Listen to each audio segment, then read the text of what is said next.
This Motor City Lions Talk. So, man, CJ, head of the page.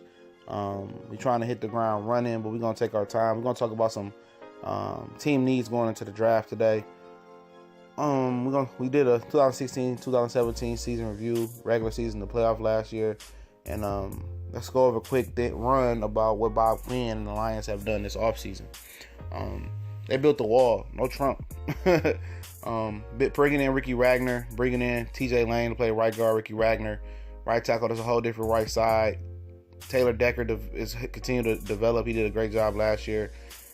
Glasgow, Swanson, centers and interchangeable to guards, depending on what Lincoln Tomlin doing this year. And they got Dale, I forget his name, Dale, that can step in and play right guard as well.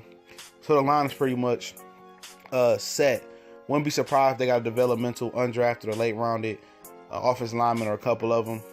But that's pretty much what it's been about. They brought DJ Hayden in and some other things we had mentioned. But, number one draft need is a defense, to be vague with it.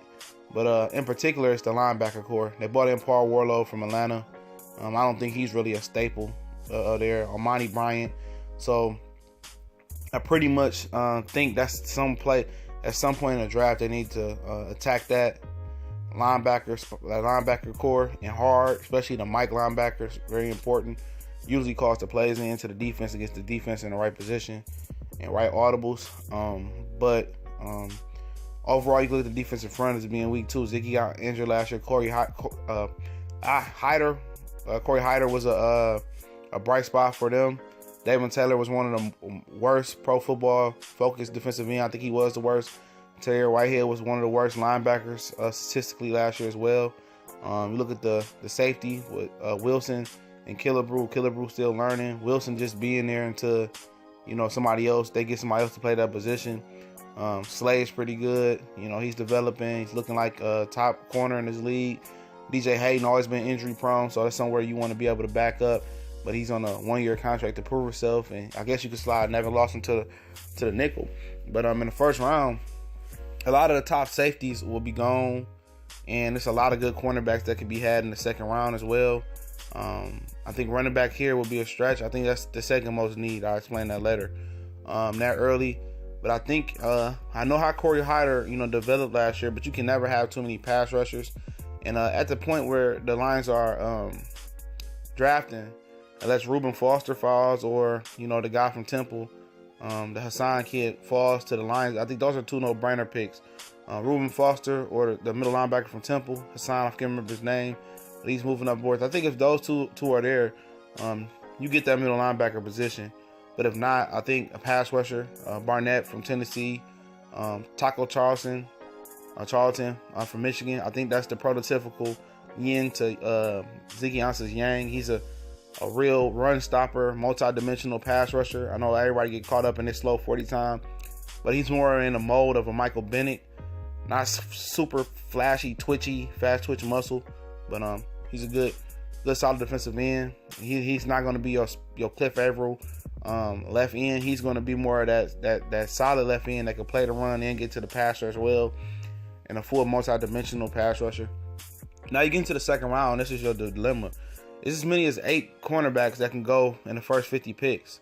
The dude from Colorado, and there's some other guys out there. Marlon Humphreys from Alabama. It's another guy from Ohio State. That's a very long guy. I forget his name. Is it Ohio State? The slow Teasel Tabber from Florida. He's the slow corner. They're running slow time, but I think he can play. And then you will have, it depends on where they rank where Joe Mixon can go. I know a lot of people still have faith in Amir Abdullah. I'm not one of those guys. With the injuries, the small stature, and putting the ball on the ground, I would move on and get a draft pick for him.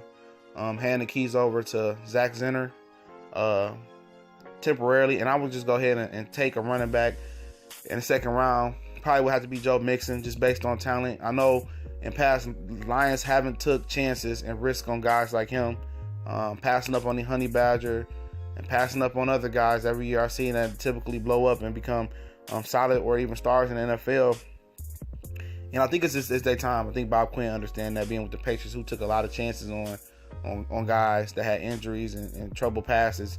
And I think in the second round, if you have to move up, I think Joe Mixon or maybe Alvin Kamara, somebody that can carry the load and just be a 3-down back, pass protect, and catch the ball out the backfield. I'm just a proponent of that. In the second round, in the third round, I think running back. I mean, I think it's the defense and the running back is the need. And then if you go your third need, I mean, let's say we attack the defensive end in the first, running back in the second. I think a developmental cornerback, the 6-foot corner from Colorado may be there. If you want to get a developmental tight end, Jake Buck could be there. If everybody clamoring for a tight end, I'm not one of those guys that's going to take a tight end in the first 2 rounds. Too much value in the middle of the rounds. And I know you can say the same thing about running back. But Joe Mixon is a top 5, top 10 talent. Can't find that in the second round too much often. So I'll say, defensive end. I say the running back. And then we go middle linebacker or corner. That's the third most desperate need. And fourth, however you want to rank them. Let's just say middle linebacker. And then we go corner and then tight end. Those are like the main needs for the Lions. And then you can find and I think Wilson is doing a good enough job. And Killebrew will develop and be great safeties as well. And depending on what that corner slots in, Taza Tabor, I mean, maybe you can make him into a wild joker type of corner safety nickel, similar to what Don Carey is for us now. But if you want to break down the needs that we need, just in my order, how the draft is going to fall: defensive end, running back, cornerback, middle linebacker, tight end. I think those are the top needs. Especially the linebacker core. I think they're going to have to attack that multiple times in this draft. At least 2 times and get 2 linebackers. And hopefully they are smart, fast, athletic, because that's what you're going to need to be and be able to be excellent tacklers most of all. And those are the positions we need to attack. And I know it's a good corner, good tight ends later in the draft, other than wasting the first round pick. Even with a guy like Jake Butt out there that might not be the fastest, but get the job done. We gone.